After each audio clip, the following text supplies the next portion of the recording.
This podcast is brought to you by the Washington State Department of Health. As we continue to listen, learn, and grow, we are amplifying Black voices and perspectives in an effort to start a new COVID-19 vaccine conversation. We're sharing stories intended to help us navigate this unprecedented time together and to co-create solutions in support of the Black community. Hear these stories at weconsiderwa.org.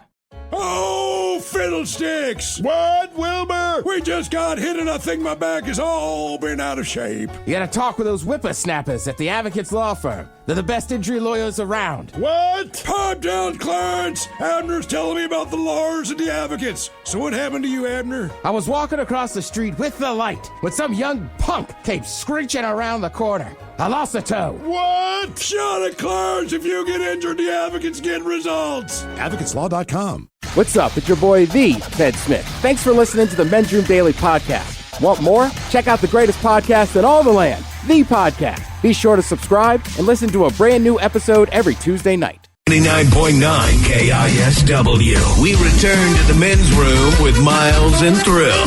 Talk about some pro tips today. What pro tip have you learned from life experiences? A few from people about their jobs. All right. Call center here. Just because you hear music when I put you on hold doesn't mean I do. I can hear every profanity you utter. That one hit me deep. Because I'm like, man, oh man. And look, I'm impatient. I openly admit that. But anytime you got to be put on hold. Look, if it's a call center, you already don't want to have to make that call. Something's probably gone wrong. You got to clean something up. And inevitably, when they put you on hold, I know I drop horrible expletives. Sure. Great to know that. Yeah. Although I will say that an experience I had a couple of years ago, I don't remember exactly what happened. Some of the airline tickets, like either we're flying out later that day or early the next morning. Anyway, my wife's on the phone. I can hear her fighting with this woman on the other end of the line. And I remember it was around Christmas time. All right. So anyway, I hear my wife just say, you know what? I'm going to pass you on to my husband because it's obviously getting to that point. So I'm like, crap. So pick up the phone. The woman's kind of explained the situation. And I said, look, I know my wife's upset. I know you guys are going back and forth, but let's be honest. You have nothing to do with this. This is not your fault. It's just your company, and then your company makes you look bad. And I said, here's the thing. Every time I ask you something, you have to keep going to your manager to ask them if that's okay. I said, your manager, and I'm like, your manager's a big P. Because in theory, so the woman's kind of chuckling because she can't say that. Right. I said, no, man, your manager's a big old bitch because, look, if they make the decisions, shouldn't that be the person on the phone with me? It would make all this move faster instead of having you go back and forth to deal with angry customers. You know, it's Christmas. You know, at your Christmas party, you should ask for a goddamn raise because your manager's a piece of... Went through all this stuff. This lady was so nice to me after that, man. She's like, well, I'll tell you what we'll do. So we got whatever it is we're looking for, and then we got a little additional something. But I'm sweet because I'm like, there's nothing wrong with you. I'm like, you're fantastic. Thank you for going through this, man. Deal with all these crappy customers like me because your bitch-ass manager won't put her bitch-ass... It worked like a charm. I was like, oh, right. So insult their boss, but be nice to them. That's what I learned. Yeah, I did it a couple years ago with the problem I was having. And same thing, they kept giving me to other people. And finally, just same thing. I just said, like, look, I know I sound upset. It has nothing to do with you. Yeah, it's not. I go, they just keep passing me back and forth. And she's like, all right, let's try to figure this out for you. Honestly, that little statement makes such a difference. Yeah. I know I sound mad. I'm not mad at you. And also, you can just hear all the tension. I'm having a hard time. Right. I've been on hold for 45 minutes. But it's not It's not on you. It's not you. I know there's only two of you or something. Right. Honestly. Right, well, mine was a tux, and they didn't send me the shirt. And they were like, well, we sent you everything else. And I said, okay.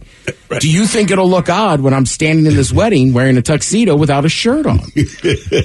She goes, well, that would look odd. I said, okay, so we have a problem. Right, and we agree on this. That's actually why I'm calling. Because that would look weird. That would be great, though. Right, they didn't send the shirt, They didn't send it, man. Right, because she's like, well, we sent the tie, we sent the pants. You did I'm like, that's, you that's sent great. everything but the shirt. That's why I'm not calling about the other stuff. Right. I'm not a Chippendale. Oh right, like, God. would you go, I think I said to her, I go, would you stand there in just a skirt? She was like, well, no, I'd have to wear a shirt. There's our problem. Right. We keep circling back to this. Here's one from a plumber. If you clear a clog or have one of those almost clogs, keep flushing the toilet over and over 5 or more times. You want to push the large matter down the pipe until it gets to a bigger area of the pipe, main or septic. If you don't, it can just clog further down, and now you need a snake or worse. I'm assuming this means, like, if you even have, like, maybe a clog in a drain, I'm not sure, or if this is strictly for a toilet. I would. It sounds like for the toilet. I don't know. I'd be afraid I'd overflow the toilet. Right. What else? If you are in a public space, zoo, museum, whatever, sporting event, You lose track of your child. Tell a staff member, then stay with that staff member or in that immediate area. Don't go looking around. Right. Just stay still. We have radios and other ways to contact every single staff member, including security, and can alert them all to be looking for your kid. Staying with a staff member is also crucial because it doesn't matter if we find your child if we then lose track of you and can't get a hold of you. So the natural inclination is to take off and start looking for your kid, which I understand, but I promise that we know our facilities better than you, are more likely to know potential paths, and are not panicked like you are based on the fact that that is your kid. Yeah, exactly. But once we do find your kid, if you're not with a staff member with a walkie-talkie, we can't connect Now we with have you. to find you, right? Another pro tip here that you've learned from life experience.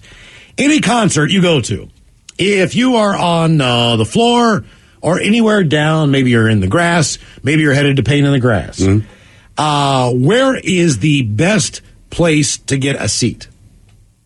As far as sound goes. Sound goes. Sure. I mean, I know this one, but you should sit near the soundboard.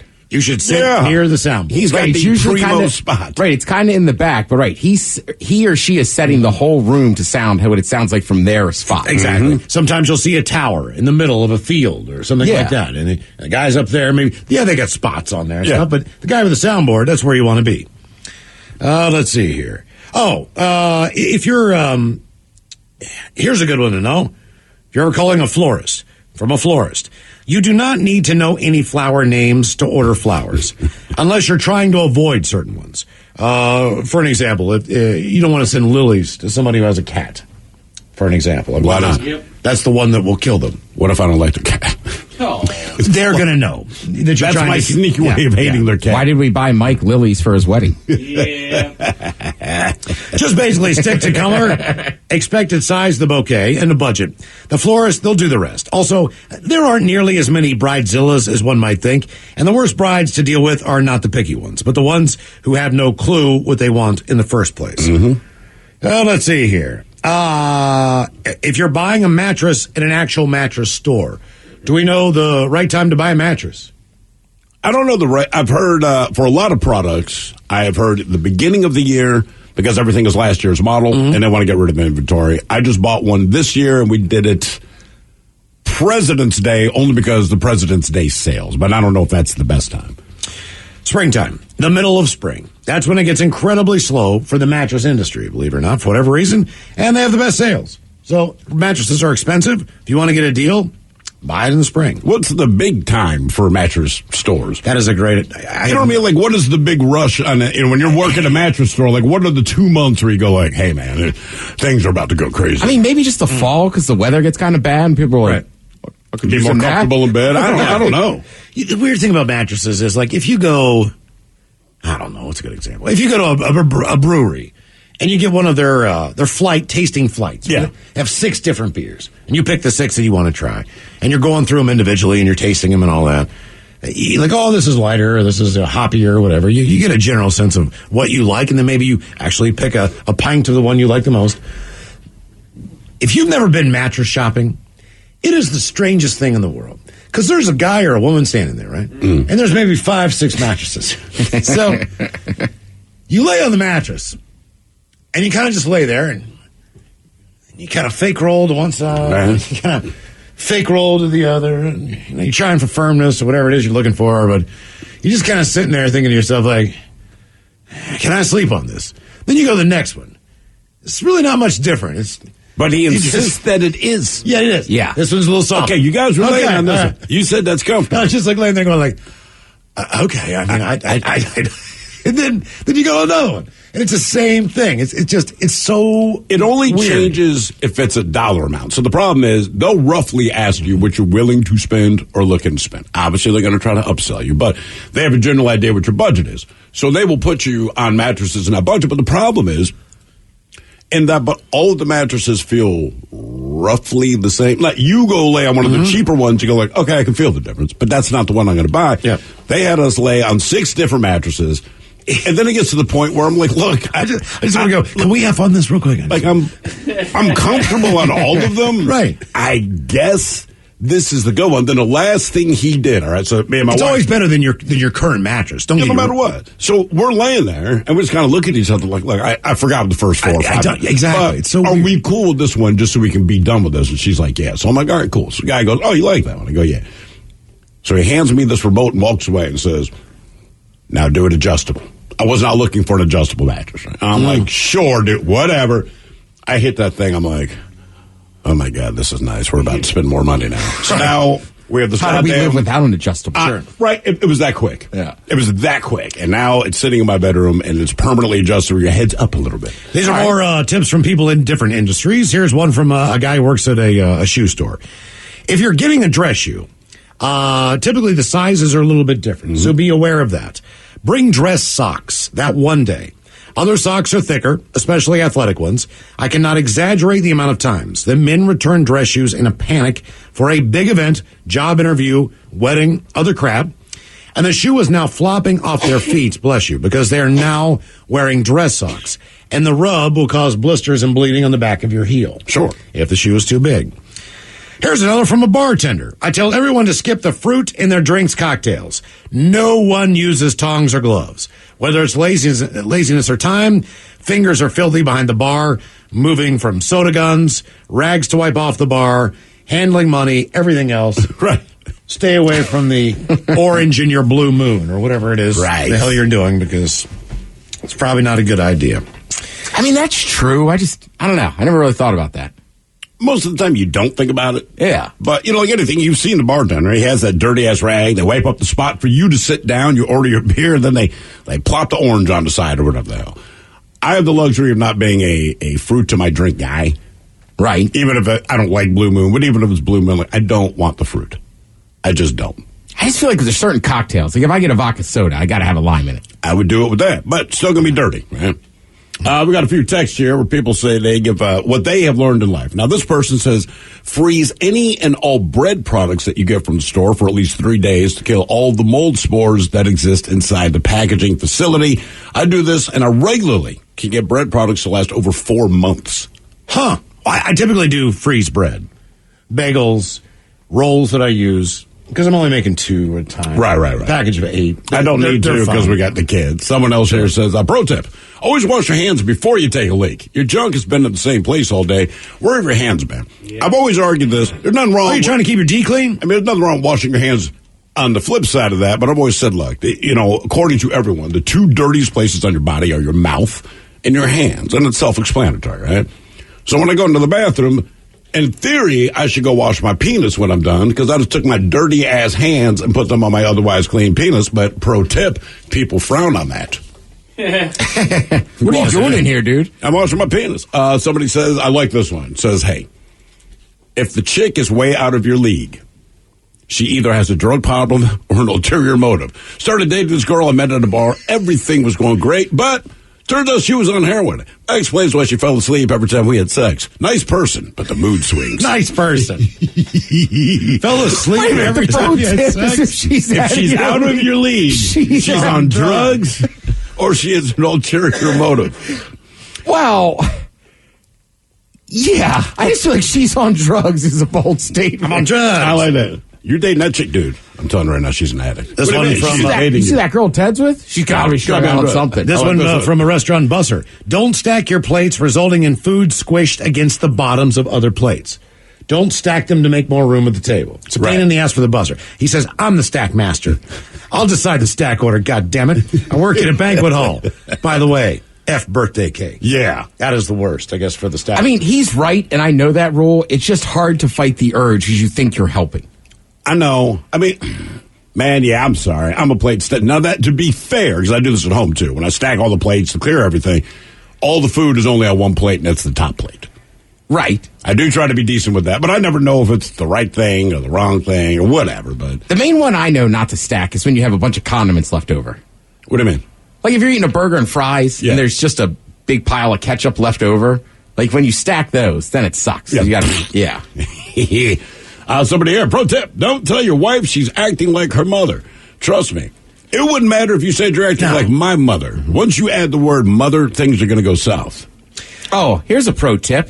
Even if she says, I'm going to return this dress because I think it looks ugly, When she says, how's it look? Don't say ugly. No, don't tell her she's right that she looks like crap. Pro tip, don't be honest to women. Look, that is a setup. I was like, you're right. That dress does suck. If they ask you, how do I look? You look great to me. That you're out. You know, Okay. Do these pants make my ass look big? Now, you can be honest and say, no, but your big ass make those pants look tight. But you know better than to say that. You just say, babe, you look great. You might want to say, maybe you should wear a longer shirt. Like, there's delicate ways to dance about it. You just can't say that you look stupid or ugly in this. You can suggest, maybe you should accessorize with this, that, or the other, but you can't just directly say, actually, to be fair, me and my wife, we have agreed to be dead honest with each other. If we're going to ask, how do I look in this? Neither of us have a problem saying, like, you look terrible. Right? Because we do want the honest. But even when she told me, I want you to be honest, it took me like a year to believe her. I said, look, man, I can be, but I don't trust it. She goes, look, I'm asking you because I don't want to leave the house and look stupid. I'm like, okay, you look like crap. I mean, yeah. In this particular outfit, since you're asking me and you want to know the truth, would I be embarrassed to be seen with you? Only a little bit. But maybe you want to try something else. This guy used to work with... That green looks good. You got like a whole Gumby vibe happening. This guy I used to work with in Baltimore. He was a radio guy from Canada. He had this big booming voice. He loved McDonald's. It was every single time that he would come into work. He had a bag of McDonald's. He always had a Coke, large French fries, and a Big Mac. That was his order every single time. All right. And he knew everything about McDonald's top to bottom because A, he worked there for a number of years while he was in high school, and B, because he'd mastered the system. So every time when he would come in, I'd ask him something, and he would always give me some tip that he knew about McDonald's. So he's like, his name was Bird. You want a pro tip about get a really good, hot, fresh Big Mac? Like, sure, I've been dying for that. Yes, thank you. I'll tell you what you do. Here's how you do it. You go up to the window. And this was when they used to have, like, the food was kind of already under a heat lamp type of thing. Always ask for extra special sauce because we're going to make that Big Mac fresh. It's going to come out hot. Okay. Thanks for the tip. And he's like dead serious. Oh, yeah, he's dead serious. He's like, I know. What I do is I'll tell them with the fries. I say I need fries with I've got a sodium problem. I need no salt on my fries. And what they'll do, Miles, is they'll you might have to wait, but they'll dump keep in mind fries only take 4 or 5 minutes. They'll dump you fresh fries. Your fries will be hot. And then you ask for salt on the side, and you pour as much salt on there as you want. But you have fresh hot fries. Like a tip. Thanks, buddy. Yeah, exactly. I was like, sure, Bird.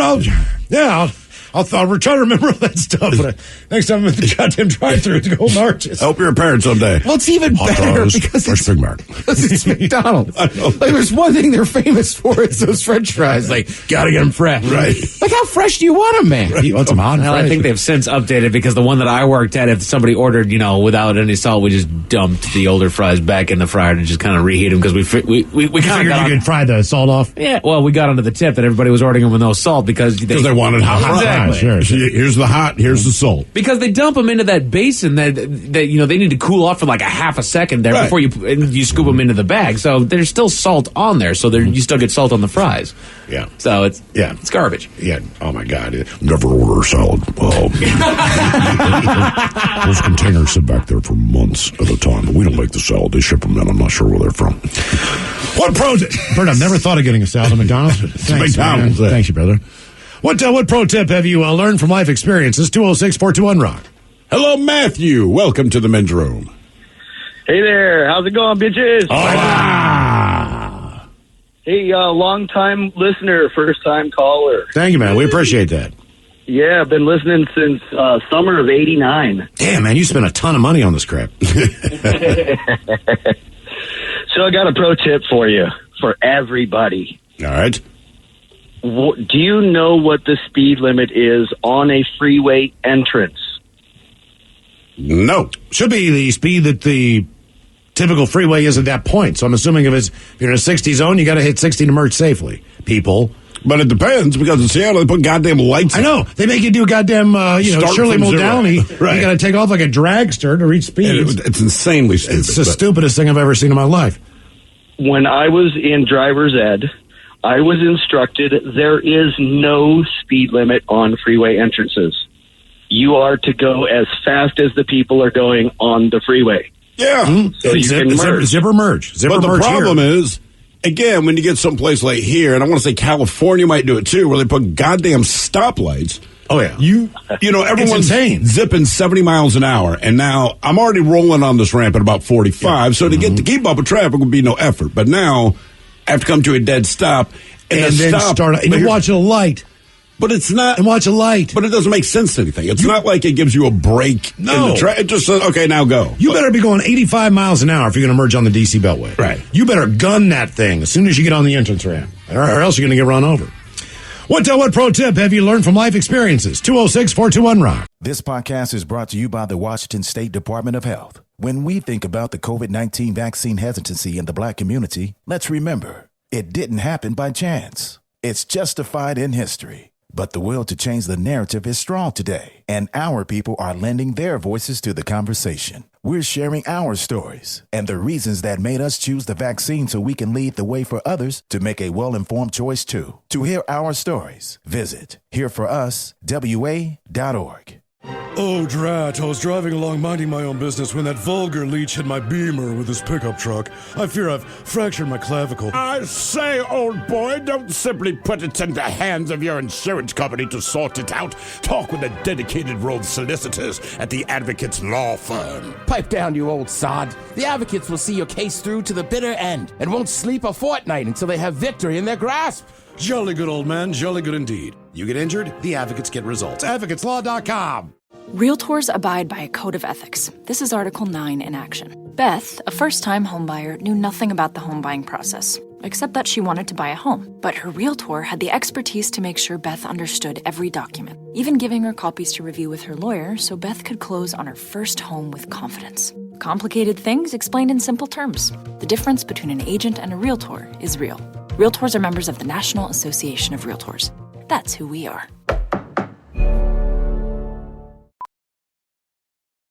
Hello, Discover here to explain our cash back match. Here's how it works. We give you cash back for using your Discover card on the things you were going to buy anyway. Then we match that cash back in your first year. And that's why we call it Cashback Match. Now to recap and say cashback one more time. We match all the cash back you've earned at the end of your first year automatically. Discover. Exceptionally common sense. Learn more at discover.com/match. Limitations apply. $20 million, $19 million, $6 million. These are all awards recovered for clients of Phillips Law Firm. To win big, you have to fight big. And Phillips Law has been fighting the too-big-to-fail insurance industry for decades. Not every case will have a multi-million-dollar outcome, but Phillips Law will fight just as hard to recover the outcome you deserve. If you or a loved one has been injured in a car accident or on the job, call or click today at 1-800-JUSTICE or visit justiceforyou.com. 99.9 KISW. The Men's Room returns with Miles and Thrill. Pro tips it is. Our question, what pro tip have you all learned from life experience? 206-421-ROCK. Oh, we got a couple of pro tips coming in from our listeners. See if you agree. Says, pro tip, use a VPN when you want to download illegal content. When I was younger, I was on Pirate Bay all the time, downloading games, movies, songs. Well, that's up until my dad got a letter from Comcast telling us to kindly stop. Now he's a VPN for all my movie, music, game downloading. Sure learned my lesson. Wink, wink. Someone else's pro tip.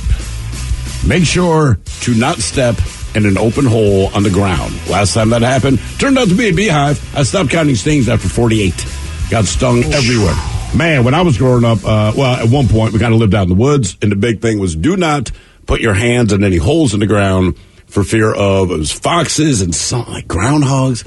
Something, not snakes so much, something that give you rabies. Because there were no poisonous snakes in upstate New York. It's like you get bitten by a snake, it just hurts, you ain't going to die. But they were like all the foxes. So naturally, you know what we did as kids? We stuck our hands in every freaking hole that we saw. Someone else, let's see, pro tip. Don't F with the garbage man. He knows way more about you than you realize. Also, the recycle man, he knows how much alcohol and beer you drink. They must think I am. Yeah, also, one of the tips was, look, I'm a delivery driver. just know I don't know every single address. And if yours is not marked clearly on the fronts as far as I can see numbers and I know, then if I'm on my way and you know I'm on my way, please have a light on or be outside ready for me, because what am I supposed to go on a crazy, search for your place? My house is kind of weird to find. Mine, in addition to about 9 other houses in the general area.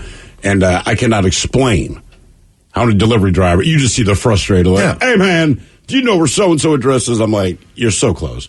You just have to go down one, like that dirt road is actually a driveway. There's 3 houses, but none of those are the ones you're looking for. You got to keep, it's real confusing.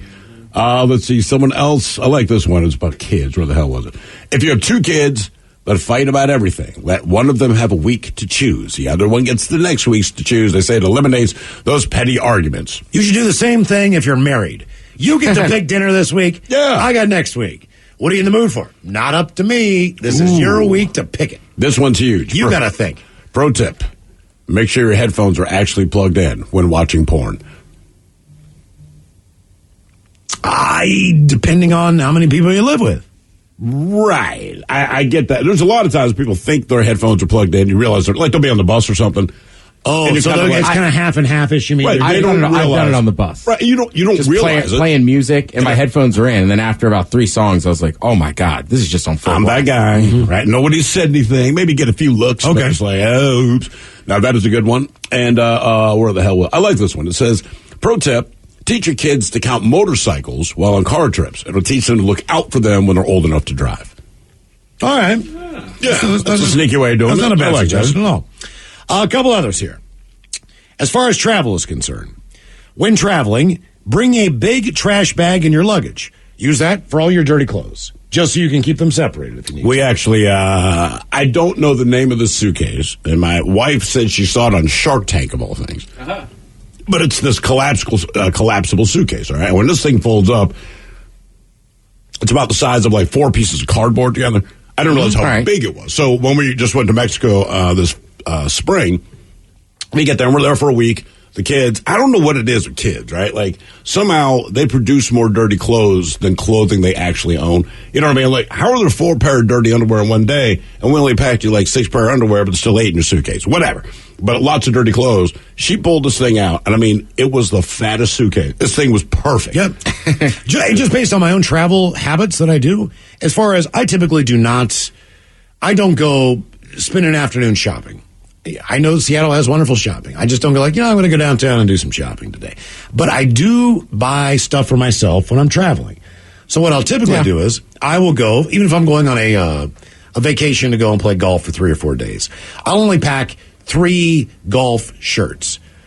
I might be playing for 4 or 5 days, but I know damn well, because I typically do, I will buy a shirt from a golf course. I'll see one when I'm checking in or whatever the deal is. I'll buy T-shirts from bars that I think are cool, and if I'm visiting my kid in San Diego, that's when I typically buy clothes. So I pack a day or 2 short, with the exception of underwear and basic things that I need, like socks or something like that, just so that I know I can buy stuff like, ooh, I'm going to get that shirt because I need one for tomorrow. My big suggestion, and it depends on how much you travel, but like your little toiletry bag that has your little teeny tiny toothbrush and your teeny tiny, just leave it in your suitcase. I don't know why it frustrates me so much. Like people, I can't find that. Like, why?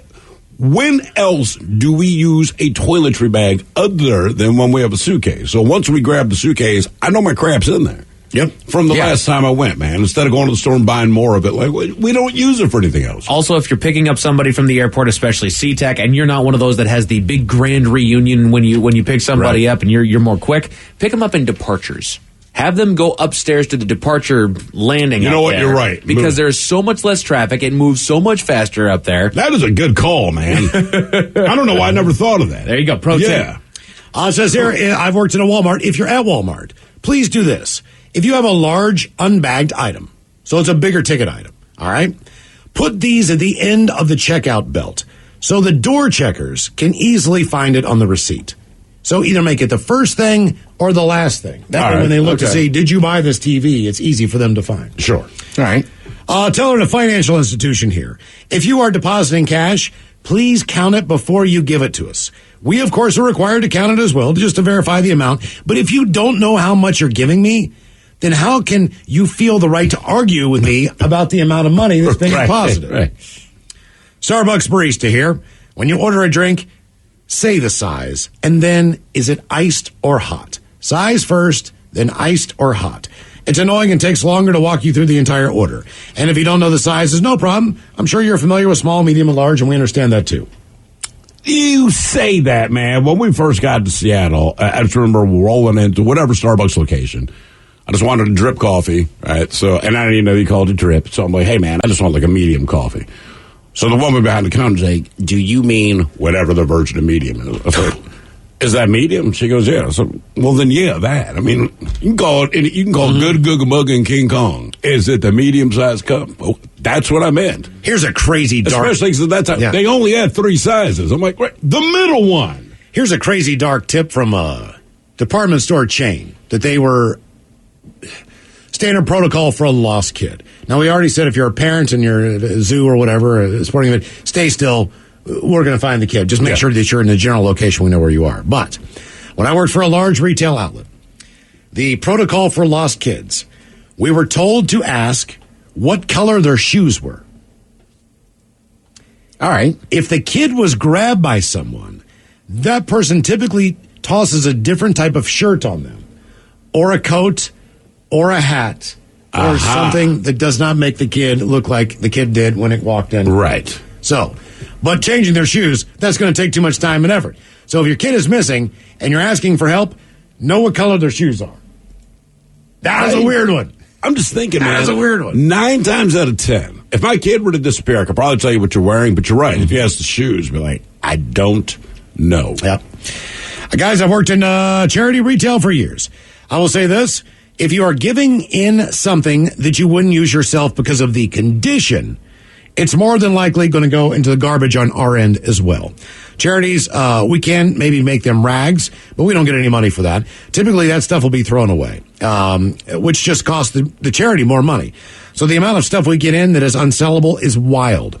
I get that we wouldn't be able to make money through our shops without people's generous donations, but please make sure they are generous and not just needing to go in your own bin, recycling, or trash. In other words, if you're going to Goodwill, don't take your junk there. And I know they say one person's junk is another person's treasure, but you know if something is in such bad shape they say junk, that it can't be used anymore.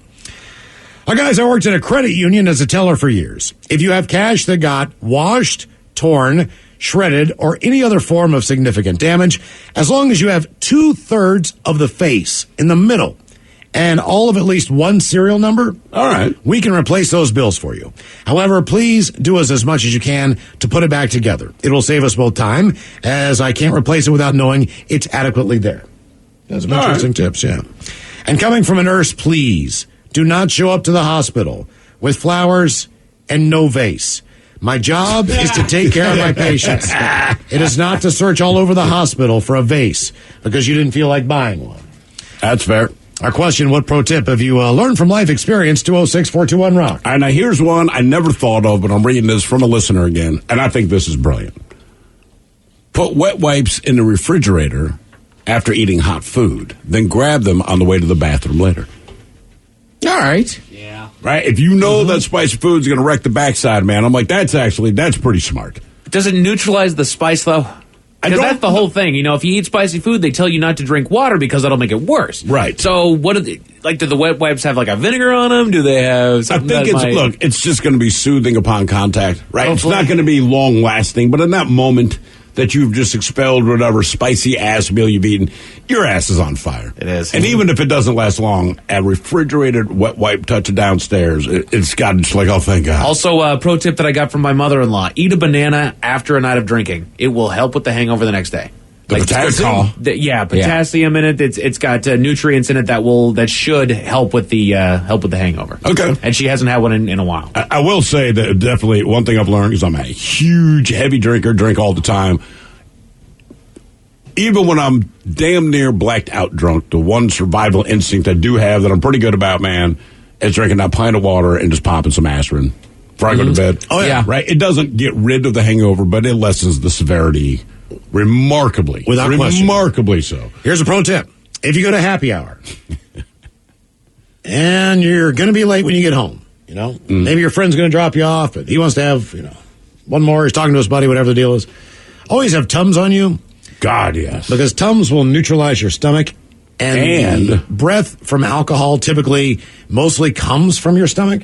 So if you neutralize that with an antacid, it will reduce the amount that you reek of alcohol when you come home. I have found many potential arguments never happen because of Tums. Tums are a lifesaver. It's like, look, I got about 20 minutes before the alcohol is really going to hit. So I can probably lie about how much I had to drink, and thanks to the Tums, I'm not coming in reeking of alcohol. Right. If you're going to drink at work, always drink vodka. Right. It doesn't stick on your breath. And if someone sees you just squeezing it out of a bottle, they assume it's water. Not that I would ever do that. What pro tip have you learned from life experiences? 206-421-ROCK. Hello, Daniel. Welcome to the men's room. Hola, gentlemen. Hola. So, life experience pro tip about jail. If you get arrested, there's no reason to be mad or upset with the correction staff at the jail. I understand nobody plans on going to jail and all that, but correction staff is actually like trained to preserve your rights and to give you information. So if there's something that you don't know, you just ask, and 99 times out of 100, they'll be able to give you an accurate answer. You may not like the answer, but they'll give you an answer. Do you work? I mean, there's not a lot of things you want to hear when you're in jail. I'll say this from experience. Like, whatever they say, like, yeah, I'm just I'm not feeling it. You're cute. I'm not in a great mood, right? If I get a compliment about my looks and I'm in jail, like, it's not the same. Now, do you work in corrections, or are you someone who's been arrested enough to know this? No, I got the badge on. Okay. All right. I will say, though, just from my personal experience, I think it depends on the jail, too. Because I remember sitting in a cell and, we didn't know what time it was. And every time you asked, they'd go, 1:30. I was like, all right. Right. 1:30 what? I'm in an underground jail. I haven't seen daylight in a day and a half, I think. I don't know what time it is. I don't know. Right. So you're right. I wasn't being, but after a while, I was like, dude, somebody just tell us what time it is. Yeah. To be fair, though, a Baltimore City jail. You have to be a D-bag on that question. Oh, they were just dying laughing, too. They're awful there. They really are, man. I mean, it's so corrupt. They take so much joy in you being miserable. And it's just understood. Every time they look at you, they're smiling. They weren't even there for the arrest. They're just happy that someone new is sitting in a jail cell. I hear someone who worked at Children's Hospital. They said, please, when buying toys for the tiny humans in your life and your family, consider if they have any parts small enough to fit inside the kiddos' nostrils or ear canals. Oh. I work in the ear, nose, and throat division of a children's hospital. You would not believe the things that we have to pull out of kids' heads. It's often traumatic and painful for the poor little ones, and we regularly have to refer them to a pediatric surgeon for a sedated removal. A lot of times because it gets stuck in so far. You know what she should just say? It's going to cost you a lot of money. Right? I mean, you already think your kids are expensive? Yeah. If they got to get a Lego pulled out of the ear, it's going to cost you thousands of dollars. What pro tip have you learned from life experience? 206-421-ROCK. Hello, Max. Welcome to the men's room. Is that me, Matt? Yes. Matt. Hello. Welcome to the men's room. Hey, guys. How you guys doing? Hola. So what is your pro tip to everyone? So I'm a middle school English teacher, and my pro tip in the short version is to just be nice to kids as the teacher, because about 20 years ago, I played a prank on a student and gave kind of a fake test. There's a really long backstory to it. And then 10 years after he was my student, he was my car mechanic. Oh no. And what happened then? He was cool. He totally remembered it. He was like, "Hey, Mr. Thompson, how's it going? Remember when you played that prank on me?" And I was like, "Yeah, I kind of need some work on my car. Are you going to be cool?" And my car was fine. It totally was good. Okay. So, man, how long have you been teaching middle school? This is the end of year 21. Next Wednesday will be the end of year 21. And that middle school exclusively? Yeah, the last 21 years are middle school. I taught 3 years of elementary school before that. What, I just, like, in my mind, even as an adult now, just meeting kids in these different age groups, middle school, in my opinion, is the absolute worst as far as kids go, right? I mean, high school... Go ahead. No, you're right. Anytime I meet anyone in the public that asks what I do, and I say I teach middle schoolers, the facial expressions range from everything you would think they range from, except for positive. Do you teach the full day curriculum, or do they have that broken up now?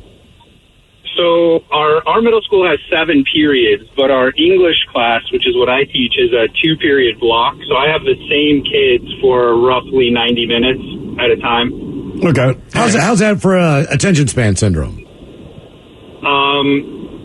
It's tough, especially after the year and a half of remote learning where they were not really paying attention. Yeah, it's hard. It's lots of technology, lots of switching up activities, moving things around. It's not easy, but if I didn't like it, I'd stop doing it. Well, as far as how about are you the grammar police?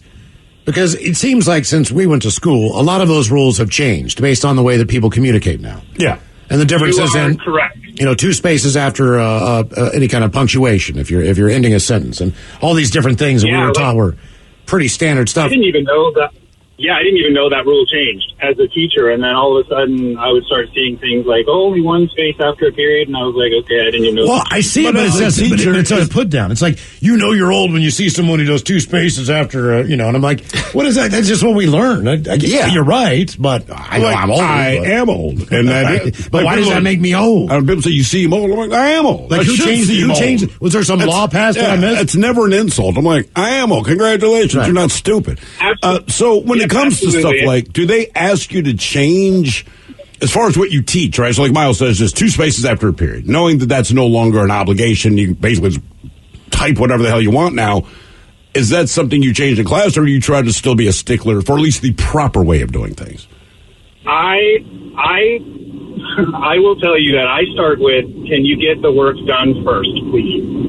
That's all right. And then we will narrow in on those really specifics of conventions and grammar and spelling and that kind of stuff. Kids that are ready for it, I will totally work with them and tell them and give them all that advice and those tips. But I'm not really specific on it, because to me it's more about the content of what they're writing. Yeah, exactly. So can they get into something? Can you like reading? Can you just? I don't care what you read. You read whatever you want to read. Can you read, and can you enjoy it, or at least can you do it to understand something and be successful at something later on? Right. Can you comprehend what it is you just read, which is staggering when you really act. Like, you just read this. What was the main character's name? I don't know. Like, dude, you literally just put this book down. I read the Pornhub story, how these 2 guys from college got together and created the greatest website ever. I will tell you, I think the most useless thing they teach in school right now, at least just as I watch my kids go through it, and some of it's dumb, but I understand it's important, cursive. I was going to ask, that was one of the questions I was going to ask. Do you still? They were teaching my kids cursive. My kids were excited to learn cursive. I understand why, because to them that's the adult thing. It's your first step into adulthood. But I'm like, hey, I got news for you. Other than signing your signature, I don't know an adult that writes anything in cursive. Anyone. No, I can't remember the last time I wrote in cursive. That's what I'm saying. I'm like, there's nothing wrong with learning it, but understand you probably won't use it. I think that's half the reason people have a hard time reading doctors' handwriting. Yeah. Notes are always in cursive. And they write like they're illiterate. Yeah. Still to come, the return of Who Sucks Less. You are listening to The Men's Room. This podcast is brought to you by the Washington State Department of Health. As we continue to listen, learn, and grow, we are amplifying Black voices and perspectives in an effort to start a new COVID-19 vaccine conversation. We're sharing stories intended to help us navigate this unprecedented time together and to co-create solutions in support of the Black community. Hear these stories at weconsiderwa.org. $20 million, $19 million, $6 million. These are all awards recovered for clients of Phillips Law Firm. To win big, you have to fight big. And Phillips Law has been fighting the too-big-to-fail insurance industry for decades. Not every case will have a multi-million-dollar outcome, but Phillips Law will fight just as hard to recover the outcome you deserve. If you or a loved one has been injured in a car accident or on the job, call or click today at 1-800-JUSTICE or visit justiceforyou.com. Realtors abide by a code of ethics. This is Article 9 in action. Beth, a first-time homebuyer, knew nothing about the home buying process, except that she wanted to buy a home. But her realtor had the expertise to make sure Beth understood every document, even giving her copies to review with her lawyer so Beth could close on her first home with confidence. Complicated things explained in simple terms. The difference between an agent and a realtor is real. Realtors are members of the National Association of Realtors. That's who we are. En Lowe's tenemos grandes inventarios disponibles en cientos de productos que los profesionales necesitan todos los días, como tejas, concreto, madera y más. Y ahora te los entregamos al día siguiente directamente en tu obra. Empieza hoy y ordena en línea o visita el mostrador para pros en tiendas. Disponible de lunes a sábado en artículos selectos en inventario solo en el área metropolitana de Charlotte, sujeto a disponibilidad. Para pedidos hechos antes de las 4 p.m. Más detalles en el mostrador para pros. Take the next step toward the career you want, be it business, cybersecurity, healthcare, or more. UMGC can help you get there. No application fee when you apply by August 31st. Visit umgc.edu, certified to operate by Chev.